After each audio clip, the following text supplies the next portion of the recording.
Bismillahirrahmanirrahim. Assalamualaikum warahmatullahi wabarakatuh. Innal hamdalillah nahmaduhu wa nasta'inuhu wa nastaghfiruhu wa natubu ilaihi wa na'udzu billahi min shururi anfusina wa sayyiati a'malina. May yahdihillahu fala mudilla lahu wa may yudlil fala hadiya lahu. Wa asyhadu an la ilaha illallah wahdahu la syarika lahu wa asyhadu anna Muhammadan abduhu wa rasuluhu la nabiyya ba'dahu. Ya ayyuhalladzina amanu taqullaha haqqa tuqatih wa la tamutunna illa wa antum muslimun. Ya ayyuhan nasu taqu rabbakumul ladzi khalaqakum min nafsin wahidah wa khalaqa minha zawjaha wa batha minhuma rijalan katsiran wa nisaa'a wattaqullaha alladzi tasaaluna bihi wal arham innallaha kana 'alaykum raqiba. Ya ayyuhalladzina amanu taqullaha wa qulu qawlan sadida yuslih lakum a'malakum wa yaghfir lakum dhunubakum wa may yuti'illaha wa rasulahu faqad faza fawzan 'azima amma ba'd fa inna asdaqal hadithi kitabullah wa khairal huda huda Muhammadin sallallahu alaihi wasallam syarrul umuri muhdatsatuha wa kullu muhdatsatin bid'ah wa kullu bid'atin dhalalah wa kullu dhalalatin finnar. Para hadirin dan hadirat, Bapak dan Ibu yang dimuliakan oleh Allah Subhanahu wa taala, alhamdulillah puji dan syukur senantiasa wajib kita panjatkan kepada Allah Subhanahu wa taala yang terus memberikan kita kenikmatan dan kemudahan sehingga pada pagi hari ini kita masih diperkenankan untuk berkumpul dalam rangka saling menasihati, ya, saling mengingatkan untuk terus mengagungkan Rabb kita Allah Subhanahu wa taala. Salawat dan salam semoga senantiasa tercurahkan kepada junjungan kita Nabi Muhammad sallallahu alaihi wasallam dan juga kepada keluarganya serta seluruh sahabat beliau tanpa terkecuali. Topik yang akan kita bahas pada kesempatan pagi hari ini adalah tentang muhasabah jiwa, di mana kita harus mengecek dan memeriksa jiwa kita, ya, sebelum kita dipanggil oleh Allah Subhanahu wa taala. Allah Subhanahu wa taala berfirman di dalam Al-Qur'an, "Ya ayyuhalladzina amanu taqullaha wal tanzur nafsum ma qaddamat lighad. Wattaqullaha innallaha khabirum bima ta'malun." Kata Allah Subhanahu wa taala, wahai orang-orang yang beriman, bertakwalah kalian kepada Allah Subhanahu wa taala. Wal tanzur nafsum ma qaddamat lighad, dan hendaknya masing-masing jiwa melihat apa yang dia lakukan untuk hari esoknya. Wattaqullah, dan bertakwalah kepada Allah Subhanahu wa taala. Innallaha khabirum bima ta'malun. Sesungguhnya Allah Maha mengetahui apa yang kalian lakukan. Ayat ini kata para ulama merupakan aslun fil muhasabah, adalah dalil yang mendasar atau dalil yang merupakan pokok dalam pembahasan muhasabah. Kenapa Allah panggil wahai orang yang beriman? Allah suruh bertakwa kepada Allah Subhanahu wa taala. Kemudian setelah itu Allah mengatakan hendaknya setiap jiwa melihat apa yang dia lakukan untuk hari esoknya. Setelah itu Allah berkata lagi, wattaqullah, bertakwalah. Allah ulangi, di awal Allah sebutkan bertakwa, di akhir Allah suruh bertakwa. Dan Allah ingatkan, innallaha khabirun bima ta'malun. Sungguhnya Allah Subhanahu wa taala Maha mengetahui apa yang kalian lakukan. Dan kita tahu bahwasanya Allah menyuruh kita untuk memperhatikan amalan kita untuk hari esok kita. Karena kita sadar kehidupan kita di dunia ini hanyalah sementara. Ya, hanyalah sementara. Kita tidak akan hidup selama-lamanya. Karenanya Rasulullah SAW ya, telah mengingatkan bahwasanya orang yang cerdas adalah orang yang dia mempersiapkan untuk hari esoknya. Kenapa? Karena dia hidup dunia cuma sebentar dan di akhirat selama-lamanya. Dalam hadis Rasulullah sallallahu alaihi wasallam bersabda, "Afdhalul mu'minin ahsanuhum khuluqa." Sebaik-baik orang beriman yaitu yang paling baik akhlaknya. Wa aqyasuhum aktsaruhum lil mauti dzikran wa ahsanuhum lahu isti'dadan. Ulaikal aqyas. Kata Rasulullah sallallahu alaihi wasallam, dan orang yang paling cerdas adalah yang paling banyak mengingat kematian dan yang paling mempersiapkan dirinya untuk bertemu dengan kematian tersebut. Ulaikal aqyas, mereka itulah orang-orang yang cerdas. Nah, barometer kecerdasan menurut Nabi sallallahu alaihi wasallam adalah dua perkara ini. Sering mengingat kematian dan paling persiapan untuk berhadapan dengan kematian. Paling siap untuk menghadapi hari esok. Kita disuruh untuk perhatikan amalan kita. Kata Allah, wal tanzur nafsum ma qaddamat lighad. Hendaknya setiap jiwa lihat apa yang dia siapkan, apa yang dia persembahkan untuk hari esoknya, itu untuk hari akhiratnya. Dalam hadis yang lain kata Rasulullah sallallahu alaihi wasallam, al-kayyisu man dana nafsahu wa amila lima ba'dal maut. Wal ajizu man atba'a nafsahu hawahu wa tamanna 'ala Allah tamaniya.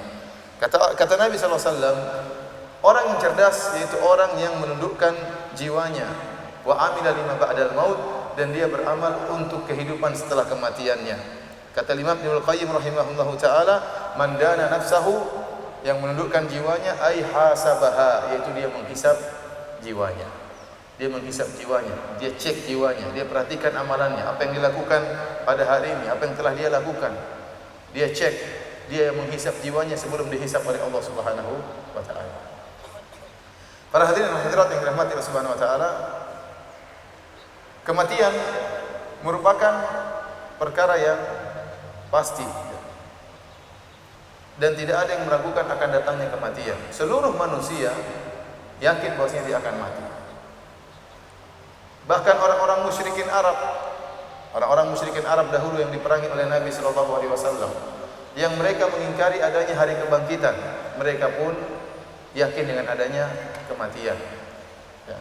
Mereka mengatakan, ma hadhil hayatud dunya illa, ya, kata mereka, hanyalah apa? Mereka mengingkari adanya hari kebangkitan. Kata Allah Subhanahu wa taala, za'ama alladziina kafaru alla yub'atsu. Orang-orang kafir menyangka bahwasanya tidak ada hari kebangkitan. Ya, mereka menyangka kebangkitan itu tidak ada, mereka tidak akan dibangkitkan lagi. In hiya illa hayatuna dunya namutu wa nahya. Kata mereka, kehidupan kami hanya kehidupan dunia. Namutu, kami meninggal, wa nahya, ada lagi yang lahir setelah itu. Mereka mengingkari hari kebangkitan, namun mereka yakin adanya hari kematian. Demikian juga bahkan orang-orang ateis yang mereka mengingkari adanya Tuhan, mereka juga tahu bahwasanya akan ada kematian dan mereka juga akan merasakan kematian. Apalagi orang-orang yang beriman, kaum muslimin, kaum mukminin, ya, mereka tentu lebih yakin lagi akan adanya kematian. Para hadirin dan hadirat yang dirahmati oleh Allah Subhanahu wa taala, namun kenyataannya banyak orang, ya, yang mereka yakin bahwasanya mereka akan mati, tetapi perbuatan mereka, sikap mereka menunjukkan seakan-akan mereka tidak akan mati. Oleh karenanya Al-Hasan Al-Basri rahimahullah pernah berkata, saya ulangi, banyak orang yakin bahwasanya dia akan meninggal dunia, namun sikapnya dan perbuatannya menunjukkan seakan-akan dia tidak akan meninggal dunia. Oleh karena Hasan Al-Basri berkata, ya, beliau tidak melihat ada suatu perkara, ya, yang yakin, ya, la syakka fihi, ada perkara yang sangat diyakini, tidak diragukan akan hal tersebut, tetapi seakan-akan menjadi suatu perkara yang diragukan, tidak ada keyakinan sama sekali, seperti kematian. Kata beliau, aku tidak pernah melihat suatu perkara yang yakin, yang tidak ada keraguan tentangnya, tetapi jadilah dia seperti perkara yang diragukan, tidak ada keyakinan sama sekali, seperti kematian. Maksudnya apa? Maksudnya kematian adalah perkara yang pasti, tidak ada keraguan, kita semua pasti mati. Tetapi sikap manusia tatkala menghadapi kematian tersebut, seakan-akan kematian itu tidak akan datang. Buktinya tidak ada persiapan. Jadilah kematian itu adalah perkara yang pasti, namun seakan-akan perkara yang diragukan. Padahal Allah Subhanahu wa taala telah memberikan kita banyak peringatan yang menunjukkan bahwasanya kita akan meninggal dunia. Banyak sekali. Di antaranya perubahan yang ada pada diri kita, sebagaimana firman Allah Subhanahu wa taala, wa fi anfusikum afala tubsirun, dan pada diri-diri kalian apakah kalian tidak melihat, ya, tubuh kita sendiri kita melihat mengalami perubahan.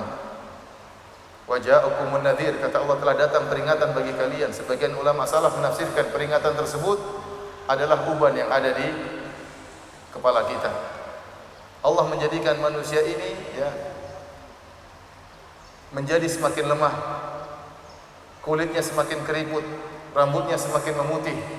Kalau kita sudah melihat di kaca rambut kita sudah putih, itu adalah peringatan dari Allah Subhanahu wa taala bahwasanya kita sedang berjalan menuju kematian.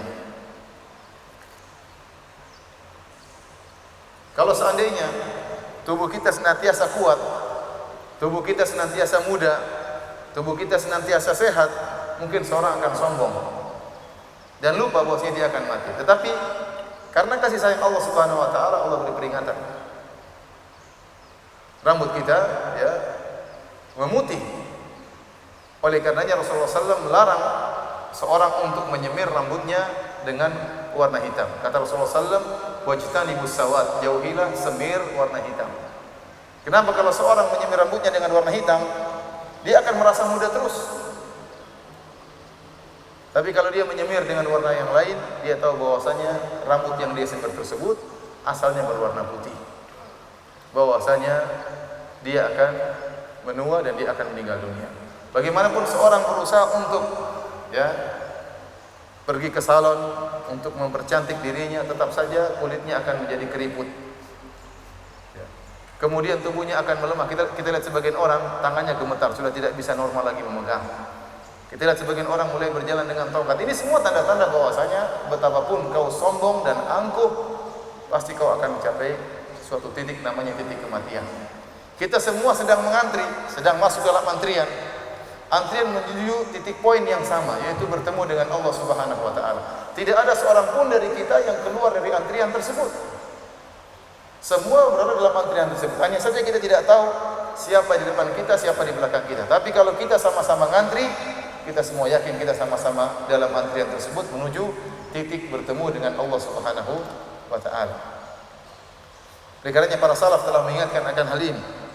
Di antara perkataan para salaf, perkataan Hasan al-Basri, beliau berkata, "Innama anta ayyam, fa idza dhahaba ba'dhuha dhahaba ba'dhuka."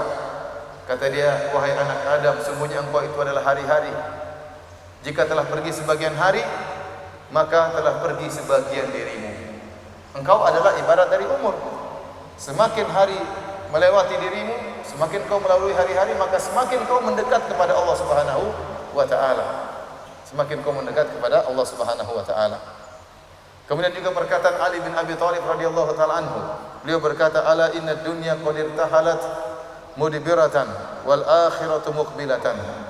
Ketahuilah bahwasanya dunia telah pergi semakin menjauh dan akhirat semakin datang mendekat. Wa likulli wahidin minhuma banun, dan masing-masing ada pengikutnya. Fakunu min abna'il akhirah wa la takunu min abna'id dunya. Jadilah kalian sebagai pengikut akhirat dan janganlah kalian menjadi pengikut dunia. Al-yauma amalun bila hisab wa ghadan hisabun bila amal. Hari ini yang kita bisa beramal dengan sebanyak-banyaknya dan tidak ada hisab. Namun esok hari yang ada cuma hisab, tidak bisa lagi beramal.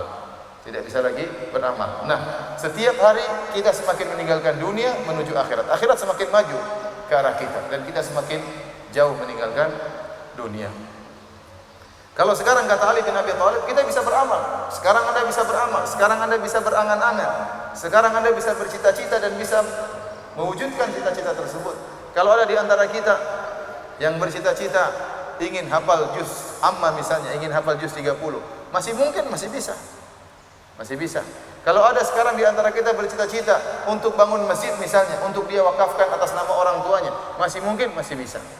Kalau ada orang sekarang bercita-cita ingin sholat malam tiap hari, masih mungkin, masih bisa. Adapun kalau sudah meninggal sudah tidak bisa, sudah tidak bisa.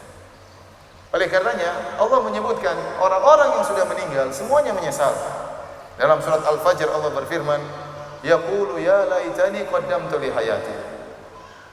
Maka manusia akan berkata, "Ya laitani qaddamtu li hayati." Kenapa dahulu saya tidak beramal untuk kehidupanku yang abadi? Dia menyesal, kenapa dahulu saya di dunia saya tidak beramal untuk kehidupanku yang abadi? Penyesalan tersebut diungkapkan oleh semua manusia, baik orang kafir maupun orang mukmin. Orang kafir jelas menyesal. Menyesal bahwasanya di hadapan dia sekarang ada neraka jahanam dan dia akan dilemparkan dalam neraka jahanam. Dia menyesal kenapa dahulu tidak beriman. Para pelaku maksiat juga menyesal kenapa dahulu mereka bermaksiat kepada Allah Subhanahu wa taala. Bahkan orang-orang beriman juga menyesal kenapa dahulu dia kurang ibadahnya. Kenapa dahulu saya berbakti sama orang tua tapi kurang bakti saya? Kenapa dahulu saya pelit sama ibu saya? Kenapa dahulu saya pelit sama bapak saya? Kenapa dahulu saya kurang puasa sunnah saya? Kenapa dahulu saya tidak sholat malam? Dia sholat 5 waktu. Kenapa dia sholat sunnah tapi sholat sunnahnya dia merasa kurang? Kenapa dahulu saya kurang bersedekah? Kenapa dahulu saya kurang bakti sama suami saya? Kenapa dahulu saya kurang patuh kepada suami saya? Semuanya menyesal. Nah sekarang amalun bila hisab. Sekarang kita masih bisa beramal, masih bisa perbaiki diri. Tidak ada hisab, tidak ada yang hisab kita sekarang. Nanti kalau kita sudah meninggal, yang ada hisab sudah tidak bisa beramal lagi. Sudah tidak bisa beramal lagi. Karenanya para hadirin dan hadirat yang dirahmati oleh Allah Subhanahu wa taala, kita harus sadar bahwasanya kehidupan kita ini hanyalah sementara. Maka kita harus mempersiapkan diri kita untuk bertemu dengan kehidupan kita yang sesungguhnya, kehidupan setelah kematian. Oleh karena Allah mengatakan, ya, wa inna daral akhirata lahiyal hayawan. Sungguhnya kehidupan akhirat itulah kehidupan yang abadi, yang sesungguhnya. Kehidupan sekarang kehidupan yang semu. Kapan kehidupan Anda sungguhnya mulai? Tatkala Anda meninggal, itulah mulai kehidupan yang sungguhnya. Sekarang hanya kehidupan apa? Kehidupan yang semu, yang berjalan begitu cepat, tidak lama, untuk mengantarkan kita kepada kehidupan yang abadi. Dan kita sadar para hadirin dan hadirat yang dirahmati oleh Allah Subhanahu wa taala, ya, umur kita tidaklah panjang. Ini sering saya ingatkan dalam pengajian saya. Rasulullah SAW telah bersabda, a'maru ummati baina 60 ila 70 wa aqalla man yajuzu dzalik. Kata Rasulullah SAW, umur umatku antara 60 sampai 70, hanya sedikit yang melampaui 70. Ini kenyataan. Kebanyakan kita mendengar orang meninggal dunia di atas umur 60 tahun. Hanya jarang-jarang yang umurnya lewat dari 70 tahun. Memang ada, tapi jarang. Coba yang hadirin yang umur di atas 60, coba angkat tangan. 1, 2, 3, 4. Sedikit. Siap-siap. Siap-siap. Yang di atas 70, coba angkat tangan. Ibu-ibu ada yang di atas 70? Bapak-bapak ada yang di atas 70? Ada tidak? Masya Allah. 70 berapa? 70 pas? Waduh. Bapak? 77? Masya Allah. Sudah bonus 7 tahun, Pak. Tidak selamanya ada bonus. Semoga ditambah umurnya disertai dengan ibadah kepada Allah Subhanahu wa taala. Namun yang jadi masalah, kematian tidak disyaratkan harus tua. Iya sih, ada dalil bahwasanya kalau mati harus tua. Tidak ada dalil. Banyak orang yang meninggal dalam usia muda. Bahkan kita tahu banyak anak kecil yang meninggal dunia. Bahkan kita tahu ada bayi dalam janin sudah meninggal dunia. Sudah ada ruhnya, sudah ada gerakannya, belum keluar dari perut ibunya sudah meninggal dunia. Maka tidak disyaratkan kematian harus tua. Kata seorang penyair, wa kam min fatan amsa wa asbaha dhahikan wa qad udkhilat ajsaduhum dhulmatal qabri. Betapa banyak pemuda yang di pagi hari masih tertawa dan di sore hari masih tertawa, tiba-tiba di malam hari jasad mereka dimasukkan dalam liang lahat. Demikian juga kematian tidak disyaratkan harus sakit terlebih dahulu. Banyak orang yang meninggal tanpa didahului dengan sakit. Tiba-tiba meninggal tanpa didahului sakit. Oleh karena seorang penyair berkata, wa kam min sahihin mata min ghairi illatin. Betapa banyak orang yang sehat walafiat tiba-tiba meninggal tanpa didahului dengan sakit. Betapa sering seorang keluar dari rumahnya, tidak terbetik dalam benaknya dia akan meninggal dunia. Meskipun 1% tidak terbetik dalam benaknya dia akan meninggal dunia. Tiba-tiba Allah mencabut nyawanya. Tiba-tiba. Dan kita tahu sebab-sebab kematian banyak. Kata seorang penyair, ta'addadatil asbabu wal mautu wahid. Sebab-sebab kematian banyak, semuanya mengantarkan kepada satu tujuan, itu kematian. Ada orang keluar, tahu-tahu ketabrak mobil. Ada orang naik pesawat, tahu-tahu pesawatnya meledak. Ada orang naik helikopter, tahu-tahu helikopternya jatuh. Ada orang duduk tiba-tiba meninggal dunia. Dan cerita-cerita seperti ini sangatlah banyak. Dia sendiri tidak menunggu dia akan meninggal dunia. Saya punya teman, saya punya kawan dari Madinah. Ya, dia mau ke Indonesia tidak jadi. Kenapa? Karena bibinya sakit. Dia batalkan tiketnya ke Indonesia, ke Jakarta. Akhirnya dia pun tidak jadi berangkat. Malam harinya dia pun menyolatkan bibinya di Masjid Nabawi, kemudian dia ikut menguburkan bibinya di kuburan Baqi. Subuhnya dia yang disolatkan. Subuhnya dia yang disolatkan, teman saya. Ya, artinya perkara begitu mudah, begitu cepat. Ya. Kematian datang dengan tiba-tiba. Oleh karenanya, para hadirin dan hadirat yang dirahmati oleh Subhanahu wa taala, seorang berusaha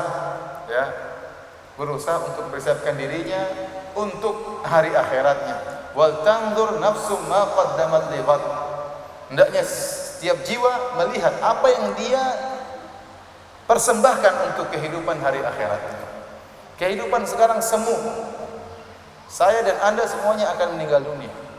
Jadi masalah bagaimana kehidupan kita yang hakiki, kampung akhirat kita yang sungguhnya. Sudahkah kita persiapkan untuk kampung akhirat kita, untuk kehidupan kita yang abadi? Dan ingatlah bahwasanya kesuksesan yang sungguhnya adalah sukses di akhirat.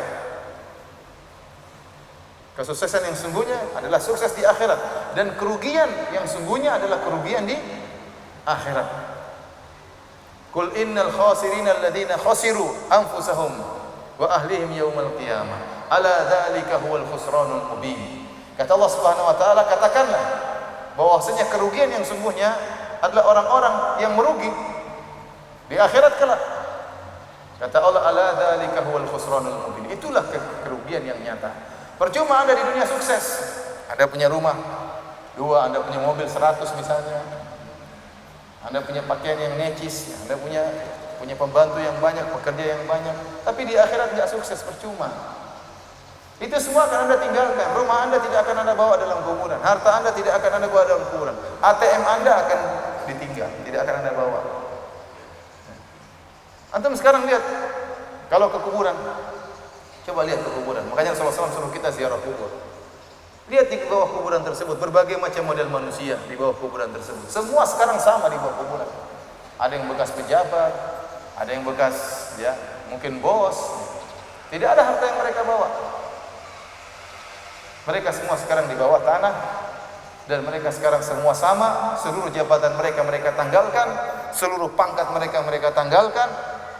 Yang ada cuma mereka dan amal soleh mereka. Amal mereka akan menemani mereka. Oleh karenanya para hadirin, saya ingatkan kesuksesan yang sesungguhnya adalah kesuksesan di akhirat. Kalau Anda bisa sukses dunia dan akhirat, maka top, bagus. Tapi kalau Anda nggak bisa sukses dua-duanya, maka sukseslah di akhirat. Jangan sampai sebaliknya, Anda sukses di dunia, ternyata Anda rugi di akhirat. Ya, jangan sampai Anda mendapatkan kerugian yang nyata. Kerugian yang hakiki adalah kerugian di akhirat. Karena itulah kehidupan Anda yang selama-lamanya adalah di akhirat. Para hadirin dan hadirat yang dirahmati oleh Subhanahu wa taala, dari sini kita sadar akan pentingnya pembahasan tentang muhasabah.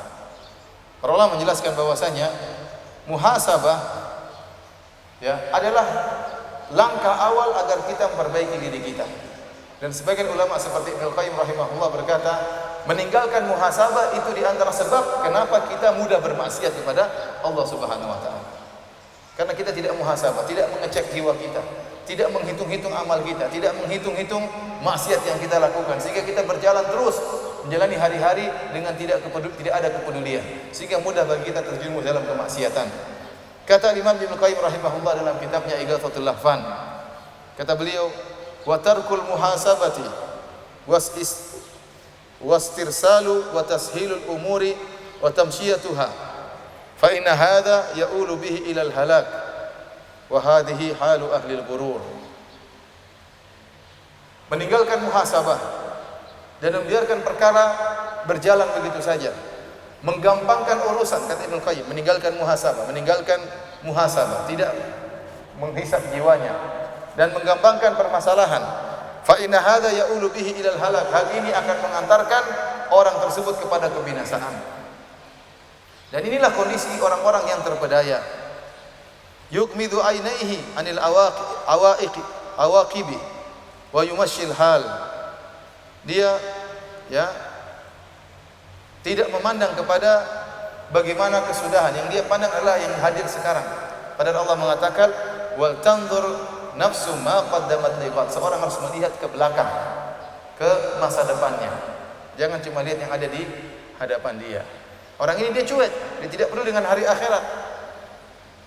Dan dia menggampangkan segala urusan. Akhirnya dia mudah terjerumus dalam kemaksiatan. Kemudian kata Ibnu Qayyim rahimahullah, wa yattakilu 'alal afli. Dia melakukan kemaksiatan dan dia bersandar bahwasanya Allah Maha Pengampun. Fayuhmilu muhasabata nafsihi wa nadhar fil aqibah. Sehingga dia akhirnya melalaikan untuk muhasabah jiwanya, tidak pernah dia muhasabah.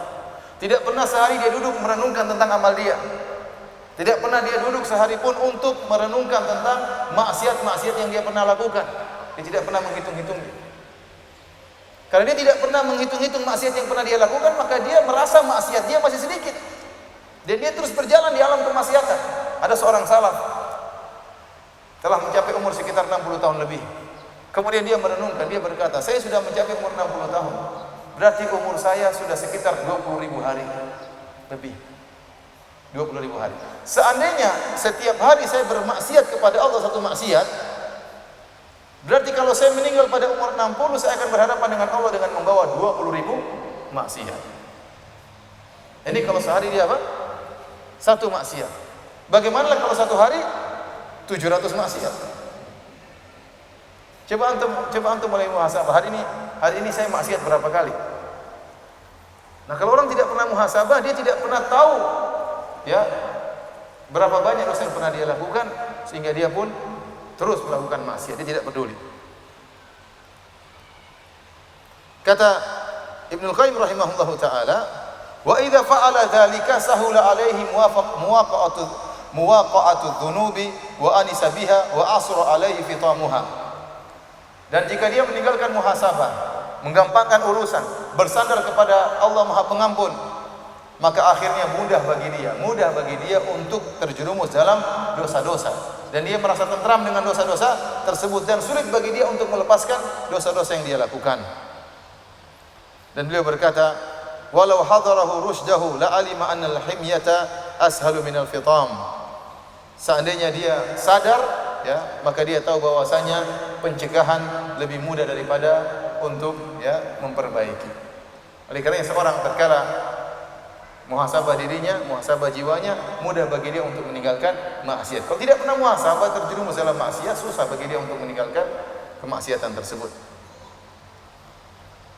Kemudian Ibnu Qayyim rahimahullahu taala juga menyebutkan beberapa perkataan salaf tentang muhasabah. Di antaranya apa yang disebutkan oleh Al-Imam Ahmad dari Wahab rahimahullahu taala. Beliau berkata, maktubun fi hikmati Ali Daud. Telah tertulis dalam hikmah-hikmah Ali Daud, haqqun 'alal aqil alla yaghfila an arba'i sa'at.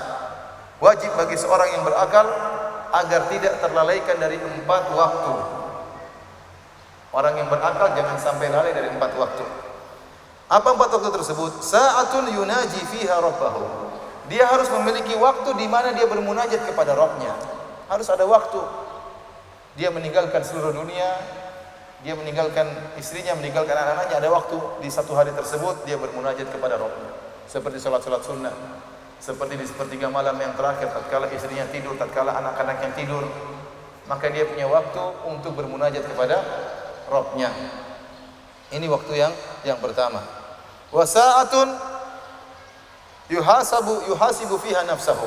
Dan harus ada satu waktu dia menghisab jiwanya. Sampai-sampai para ulama di antaranya Syekhul Islam Ibnu Taimiyah mengatakan seorang mukmin harus menyisihkan waktu dalam seharinya untuk menghisab jiwanya. Ini akan berpengaruh dalam amalan dia. Saya tidak suruh Anda menghisab jiwa 1 jam, tidak. Ya. Mengurangi waktu kantor Anda, enggak ya. Saya cuma minta 5 menit saja. 5 menit sehari. Enggak usah 5 menit, 3 menit saja. Pilih waktu yang tepat. Waktu sore hari atau di pagi hari ba'da subuh, atau paling bagus misalnya sebelum tidur, atau paling bagus tatkala menjelang subuh di waktu sahur. Pikirkan hari ini tadi apa yang saya lakukan. Ini muhasabah namanya. Hari ini apa yang saya kerjakan selama ini? Hari ini apa? Saya sudah gibah berapa orang? Sudah berapa orang saya rendahkan? Bagaimana sikap saya dengan istri saya? Apakah saya menyakiti hati istri saya? Yang wanita pun demikian. Apakah hari ini saya membentak suami saya? Apakah hari ini saya ngerumpi orang lain? Apakah hari ini saya memandang perkara yang haram? Berapa aurat wanita yang saya lihat? Yang saya lihat secara langsung, yang saya lihat melalui Facebook, melalui WhatsApp, melalui internet, ini perlu dihisab. Kalau Anda enggak menghisab jiwa Anda, maka Anda akan mudah melakukan apa? Maksiat. Tapi kalau Anda menghisab jiwa Anda, ada kesempatan beristighfar, astagfirullah, astagfirullah, astagfirullah. Jadi ada kesempatan. Harus ada waktu untuk hisab diri kita. Ini sunnah yang tidak dikerjakan. Padahal ini merupakan wasiat para salaf, harus ada waktu kita menghisab diri kita. Kemudian wasa'atun yakhlu fiha ma'a ikhwanihi alladzina yukhbirunahu wa ya'ibunahu wa yusaddiqunahu an nafsihi. Kemudian harus ada satu saat yang kita bersama teman-teman kita, tapi teman-teman yang baik, teman-teman yang mau nasihat kita, bukan teman-teman yang kemudian kita hanya ngalor ngidur pembicaraan kita, teman-teman yang tidak pernah mengingatkan kita akan akhirat. Tapi kita ingin punya teman-teman yang jujur, teman-teman yang baik. Teman-teman, kalau kita punya kesalahan dia tegur, itu teman-teman yang baik. Teman-teman yang baik. Ya. Saya punya teman, ya, alhamdulillah menasihati saya. Ya, kemarin hari apa kemarin? Kemarin hari apa? Udah lupa ya. Kemarin hari Ahad, hari Sabtu, malam Sabtu, ya. Saya ketemu dengan teman saya. Teman saya itu seorang dokter. Teman saya seorang dokter. Alhamdulillah dia baik, datang ke rumah, sering mengobati saya, mengobati ibu saya, mengobati kakak saya, mengobati adik saya, mengobati anak saya, mengobati istri saya. Cap gratis, alhamdulillah. Saya sudah lama, 2 minggu, 3 minggu kaki saya nggak sembuh-sembuh. Saya telepon, dok, minta obat dok. Kata dokter tersebut waktu ditelepon, Ustaz, saya juga kemarin sakit kayak Ustaz, tapi saya sudah bertobat kepada Allah, makanya saya sembuh. Dalam hati, terus saya nggak bertobat. Dalam hati, kata saya ini teman yang baik. Datanglah dia memeriksa saya ke rumah. Waktu dia periksa kaki saya. Dia bilang, Ustaz, sekarang udah sembuh ya, alhamdulillah. Mungkin sudah bertobat kan. Dia periksa kaki saya, dia bilang, Ustaz ini kakinya sakit ada 7 faktor. 1, saya nggak usah sebutin ya. 1, 2, 3, 4, 5, 6. Yang ke-7, Ustaz, afwan Ustaz, maaf Ustaz. Maaf Ustaz. Bisa jadi sakit kita itu dikarenakan dosa-dosa yang kita lakukan. Jadi Pak Dokter ceramah Ustaz. Ini teman seperti ini yang saya cari. Teman seperti ini yang saya cari, yang mau menegur saya. Dia bilang bisa jadi sakit yang Ustaz alami karena dosa-dosa yang Ustaz lakukan. Maka Ustaz bertobat. Saya tidak hafal dalilnya Ustaz. Kata dia. Terus saya akhirnya dia ngomong, saya lama-lama saya bilang, Ustaz, saya bilang, Dok, nanti hari Jumat dokter khutbah Jumat ya. Kayaknya dokter bisa ceramah. Tapi kita butuh teman seperti itu yang negur kita. Sungguh celaka kalau seorang tidak ada yang negur. Dia sudah mencapai pada tingkatan kesombongan, keangkuhan. Orang yang menegur dia nggak enak. Ini orang yang binasa seperti itu. Sehingga apa? Jika dia terjerumus dalam kemaksiatan, nggak ada yang berani tegur. Kalau dia terjerumus dalam kezaliman, nggak ada yang berani tegur. Ini orang binasa seperti ini. Kita ingin kita punya teman-teman yang mau menegur kita, sahabat-sahabat yang sejati, yang mau menegur kita dengan cara yang baik. Dokter tadi baik. Dia bilang, maaf ya Ustaz, maaf, dengan cara yang halus. Dengan cara yang halus dia sampaikan, maaf Ustaz. Bisa jadi sakit Ustaz ini karena apa? Karena dosa-dosa Ustaz. Siapa yang terlepas dari dosa? Kita butuh teman-teman seperti itu. Kemudian para hadirin yang dirahmati oleh Allah Subhanahu wa taala, yang terakhir kata beliau, wasa'atun yakhla fiha baina nafsihi wa baina ladzatiha fima yahillu wa yujmil. Kata salaf ini bahwasanya, dan ada satu saat kita bolehlah kita bersenang-senang, makan dengan makan yang lezat, tetapi dengan perkara yang halal. Jadi ingat, perlu kita ada waktu untuk muhasabah, dan itu akan memberi faedah kepada kita. Kita yang tadinya suka ghibah, suka menjelekkan orang lain, kita jadi berhenti. Kenapa? Karena kita hitung dari pagi sampai malam. Tatkala di pagi hari atau menjelang tidur kita hitung, tadi hari ini saya sudah ghibah berapa orang. Ternyata banyak yang sudah kita ghibah. Tadi saya sebutin si fulan. Ya. Ya ikhwan ya. Kalau seandainya Allah Subhanahu wa taala, kalau kita bertanya kepada diri kita sekarang ini, saya suruh antum tanya pada diri antum. Sudah berapa orang yang pernah antum gibahi? Kita berbicara tentang dosa ghibah. Dosa ghibah Allah tegur dalam Al-Qur'an. Wala yaktab ba'dukum ba'dha. Janganlah sebagian kalian menggibah yang lain. Ya. Ayuhibbu ahadukum ayyakula lahma akhihi maitan fakarihtumuh. Apakah salah seorang dari kalian suka untuk makan bangkai daging saudaranya? Tentu dia benci. Ghibah itu dosa besar. Ghibah itu dosa besar. Nah, kalau saya tanya atau kita tanya pada diri kita sendiri, sudah berapa orang yang kita gibahi? Pasti kita lupa. Kenapa? Kita nggak pernah muhasabah. Sejak antum, nggak usah saya bilang gibah sejak 20 tahun yang lalu. Saya bilang setahun ini saja berapa orang sudah kita gibah, kita udah lupa. Baru setahun. Orang-orangnya mungkin kita ingat sebagian, tapi tidak seluruh orang yang pernah kita gibah kita ingat. Terus kalaupun kita ingat sebagian orang tersebut, pertanyaan berikutnya, apa saja yang kau gibahkan tentang orang tersebut? Kita lupa. Oh, saya pernah gibah si fulan. Apa saja gibahmu tentang dia? Apa saja perendahan engkau terhadap dia, penghinaan engkau terhadap dia? Kita lupa. Namun ingat, Allah tidak lupa. Betapa banyak orang yang kita ejek di WhatsApp. Kita japri, kita ngejek orang. Sering. Di Facebook. Banyak sering terjadi. Meskipun kita sudah delete, sudah kita hapus, tidak terhapuskan di Lauhil Mahfuz dan tidak terhapuskan di catatan amal kita. Allah berfirman dalam Al-Qur'an, "Yauma yab'atsuhumullahu jami'an fayunabbi'uhum bima 'amilu ahsahullahu wa nasuh." Kata Allah Subhanahu wa taala, hari di mana Allah bangkitkan mereka seluruhnya. Lalu Allah kabarkan tentang apa yang pernah mereka lakukan. Mereka telah lupa apa yang mereka lakukan, Allah tidak lupa. Kata Allah, ahsahullahu wa nasuh. Allah catat seluruhnya, wa nasuh, dan mereka lupa. Oleh karena para hadirin Allah Subhanahu wa taala, kalau kita tidak menghisap jiwa kita, kita akan terlepas melakukan maksiat. Kalau kita tidak menghisap mata kita, berapa cewek yang sudah kita lihat, betapa gambar yang haram yang kita lihat, berapa aurat wanita yang kita lihat, kemudian kita hisap, kita akan terlepas pandangan kita ini. Kalau Allah tanya berapa wanita yang sudah kau lihat yang haram, kita sudah lupa. Terlalu banyak. Tapi kalau kita menghisap, kita akan mudah untuk menundukkan pandangan.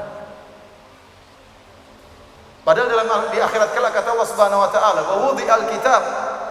Tatkala buku catatan amal dibuka, kata Allah, "Fataral mujrimina musfiqina mimma fi." Kau akan lihat orang-orang yang melakukan dosa ketakutan melihat buku tersebut. Dibukakan catatan amal. Wa yaquluna ya wailatana ma li hadzal kitabi la yughadiru saghiratan wala kabiratan illa ahsaha. Maka mereka berkata, celaka kita, kitab apa ini? Tidak ada perkara yang kecil, tidak ada yang perkara yang besar kecuali tercatat.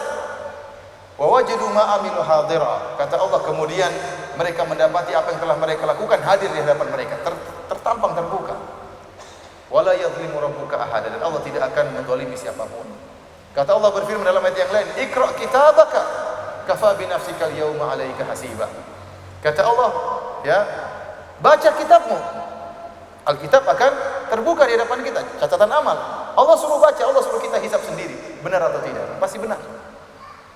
Oleh karena para hadirin Subhanahu wa taala, saya sampaikan bahwasanya dengan menghisab jiwa kita, ini harus kita kerjakan. Saya tidak suruh antum hisab jiwa antum 1 jam, saya cuma bilang 5 menit.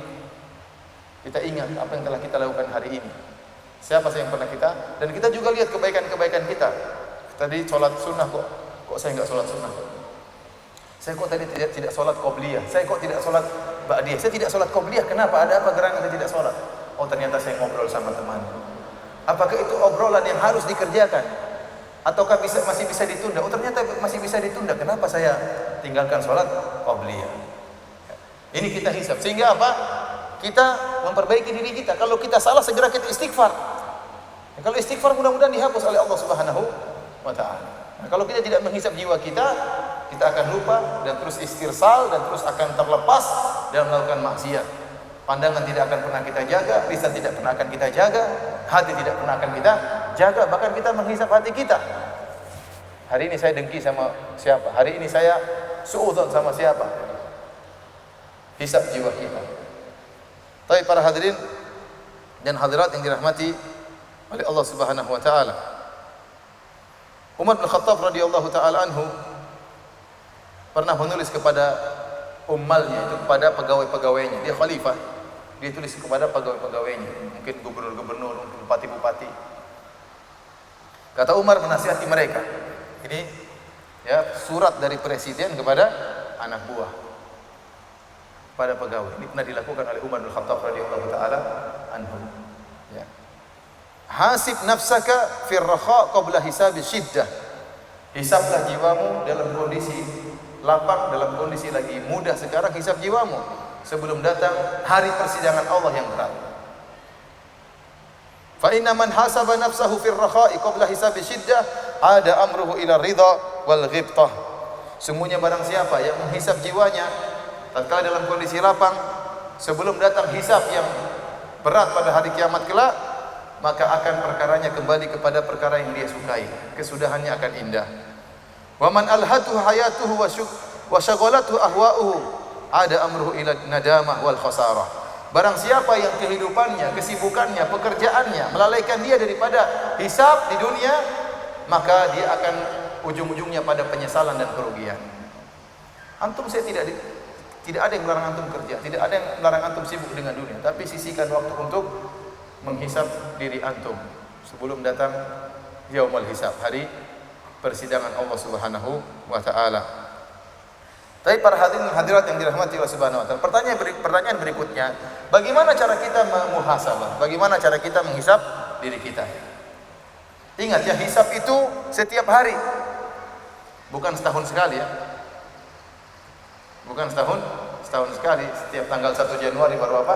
Muhasabah. Ini salah. Bukan juga setiap tanggal 1 Muharram apa? Muhasabah. Tapi hisab itu semakin sering semakin baik. Setiap hari harus ada waktu kita hisab jiwa kita. Kalau antum tidak menghisab jiwa antum, antum akan sulit menangis. Benar saya katakan. Antum tidak akan mudah menangis tatkala baca ayat Allah, tatkala anda sholat sendirian. Kenapa? Tidak pernah menghisab. Antum tidak tahu totalan antum. Dosa saya sekian sudah berapa sekarang? Umur saya berapa? Sebentar lagi saya meninggal. Amalan saya seberapa? Dosa saya seberapa? Tidak pernah menghisab. Bagaimana antum yang bisa khusyuk dalam sholat? Oleh karena perlu waktu untuk menyisihkan waktu untuk menghisab diri kita. Baik, bagaimana cara menghisab? Kata Maimun bin Mihran berkata, la yakunu al-'abdu taqiyan hatta yakunu li nafsihi ashadda muhasabatan min asy-syarik li syarikihi. Kata beliau, tidaklah seorang hamba dikatakan bertakwa sampai dia ya bersikap muhasabah kepada dirinya lebih detail atau lebih keras daripada tatkala dia perhitungan sama teman dagangnya. Walihada qila an-nafsu kasyarikil khawan illam tuhasibhu dhahaba bimalik. Oleh karenanya dikatakan bahwasanya jiwa itu seperti teman dagang, kongsi dagang yang pengkhianat. Kalau kau tidak hitung dengan detail, dia akan bawa pergi hartamu. Apa maksud Maimun bin Mihran? Maksudnya anda tatkala menghisab, jangan menghisab secara global tapi detail. Kenapa? Kalau anda tidak menghisab dengan detail, maka anda akan dibawa kepada neraka jahanam. Detail bagaimana? Jangan anda bilang, oh alhamdulillah saya hari ini sholat, alhamdulillah, oh yes alhamdulillah, alhamdulillah saya tidak maksiat. Ya, jangan dulu nanti bilang tidak maksiat. Coba ingat baik-baik. Hari ini anda benar tidak ada yang haram yang anda lihat. Coba cek. Tadi kemana aja? Apa yang anda lihat? Tadi buka HP, apa yang anda lihat? Tidak ada haram yang anda lihat. Maksudnya demikian. Artinya detail. Cek satu persatu, telinga apa yang anda dengarkan, adakah gibah yang anda dengarkan, adakah musik-musik yang anda dengarkan, dengar musik sambil kemudian kaki bergoyang, ini repot. Coba cek. Jadi kalau hisab harus detail, karena kalau anda salah menghisab, salah perhitungan bahaya, anda akan dibawakan kepada neraka jahanam. Nah, sebagaimana kalau teman anda punya kongsi dagang, anda tahu kongsi dagang anda ini pengkhianat. Kalau anda salah itu dia bawa lari harta anda. Demikianlah cara menghisab. Jadi menghisab harus dengan detail, kata Maimun bin Mihran. Sehingga hasil catatannya, kalkulasinya benar. Sehingga anda tahu bagaimana kadar anda sekarang. Ya. Yang salah segera diperbaiki. Kemudian Allah Subhanahu wa taala menjadikan dalam jiwa kita ya, ada sifat jiwa yang namanya nafsul lawamah. Ya. Jiwa itu memiliki 3 sifat. Ada namanya innan nafsa la'ammaratun bisu, dalam surat Yusuf Allah sebutkan. Sungguhnya jiwa itu menyeru kepada perbuatan yang buruk.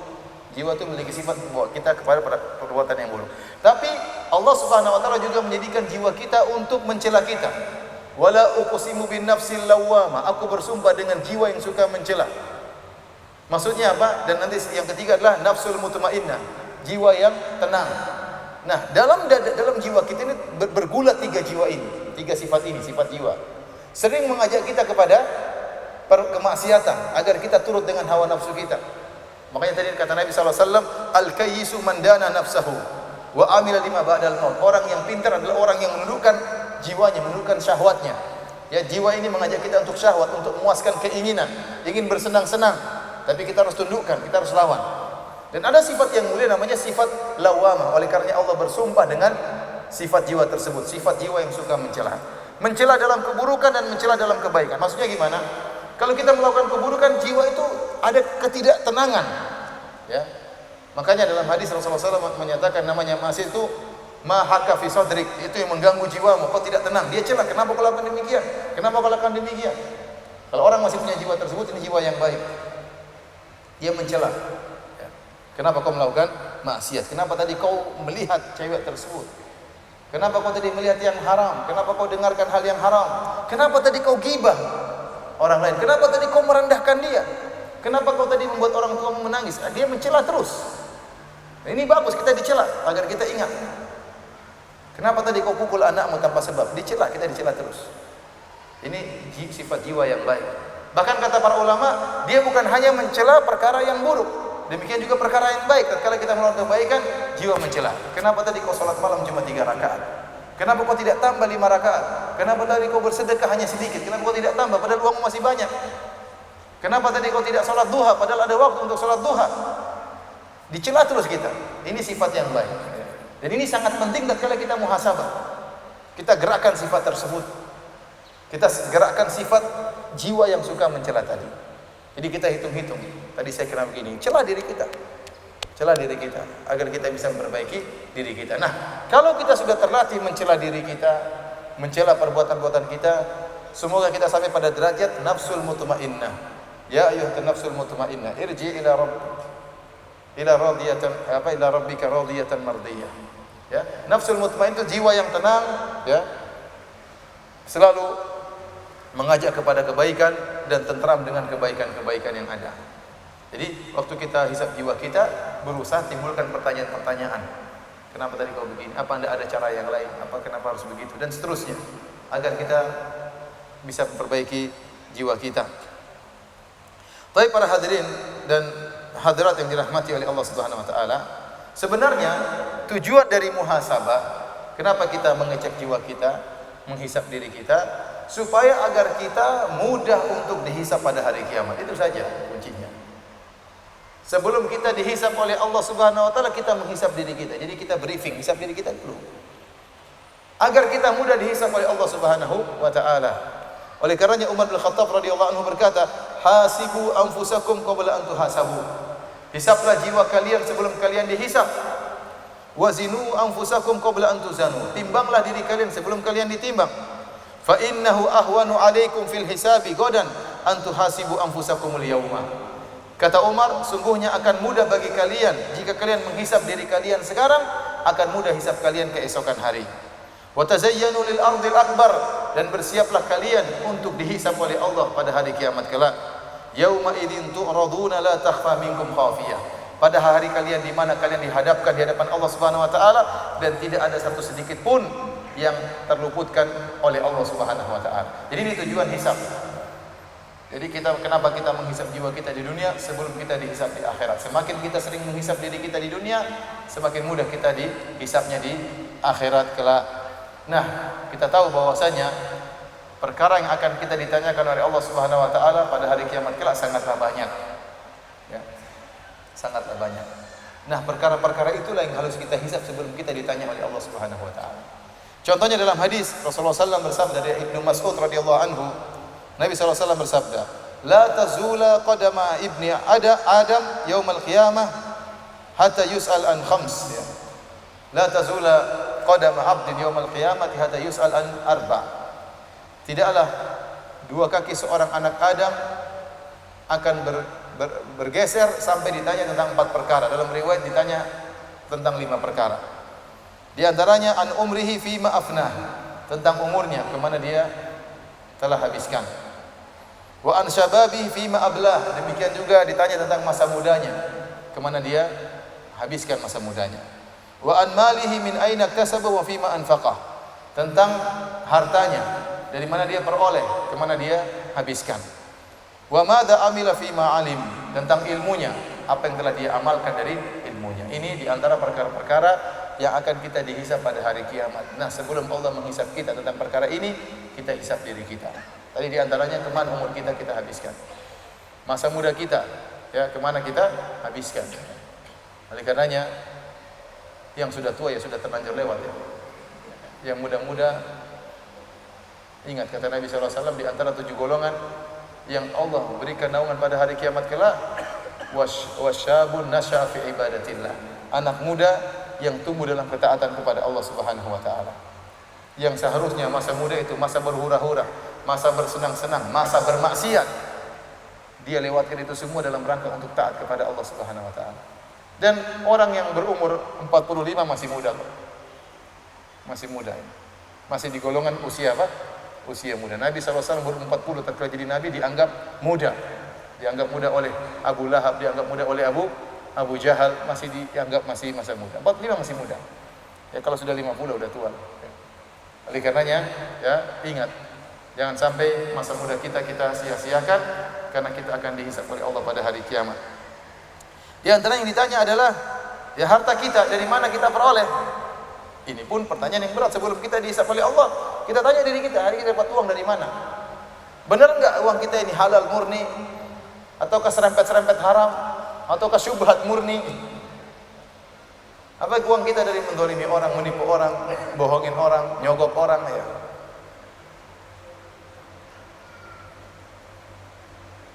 Saya bilang kalau ustadz saja harus menghisap dirinya, apalagi pedagang. Iya tidak? Kalau ustadz harus bertobat, apalagi para pembisnis. Karena seorang hisap dirinya. Terus uang yang dia dapatkan, pertanyaan berikutnya, kemana dia habiskan? Harus dia cek juga. Dia beli barang yang perlu atau tidak perlu, beli barang untuk dia banggakan, untuk dia sombongkan. Ini semua akan ditanya oleh Allah Subhanahu wa taala. Tsumma la tus'aluna yauma idzin 'anil na'im. Kata Allah, sungguh kalian akan ditanya pada hari kiamat kelak tentang nikmat yang kalian dapatkan. Sebenarnya akan diminta pertanggungjawaban oleh Allah Subhanahu wa taala. Hisab dirinya. Kemudian juga hisab tentang amal ilmu dia. Ilmu dia ini apa yang telah diamalkan? Ikut pengajian rajin, ilmunya bertambah. Tapi tetap saja pelit, ya, repot. Sudah ngaji bertahun-tahun, ibu-ibu sudah ngaji bertahun-tahun, tidak ada perubahan sikapnya sama suaminya, tetap saja membangkang. Terus ilmunya kemana selama ini ngaji? Sama laki-laki pun demikian, ikhwan-ikhwan sudah ngaji lama, tidak sayang sama istri, malah suka marahin istri, malah suka ngancam cerai istri. Ini bagaimana? Ilmunya kemana? Jenggotnya panjangnya kemana? Enggak benar, ini akan ditanya kita oleh Allah pada hari kiamat. Anak-anak tidak kita perhatikan. Mana sholat sunnah kita, mana sholat malam kita, mana sedekah kita. Kita sudah sering mendengar pengajian, kita sering mendengar dalil-dalil. Kita akan ditanya oleh Allah Subhanahu wa taala. Ada yang bilang kalau gitu Ustaz kita enggak usah ngaji. Ditanya juga kenapa enggak ngaji nanti sampai. Emang enggak mau ngaji selamat? Enggak ngaji, ditanya juga kenapa enggak ngaji? Sudah banyak pengajian tidak ngaji. Oleh karena perhatian Allah Subhanahu wa taala ya, ingat ini pertanyaan-pertanyaan yang akan kita ditanya oleh Allah pada hari kiamat. Maka tanyalah diri kita, hisablah diri kita. Kalau kita hisab diri kita, hisab kita di akhirat akan lebih mudah. Kalau kita enggak hisab diri kita sekarang, maka kita akan ya susah, kesulitan pada hari kiamat kelak.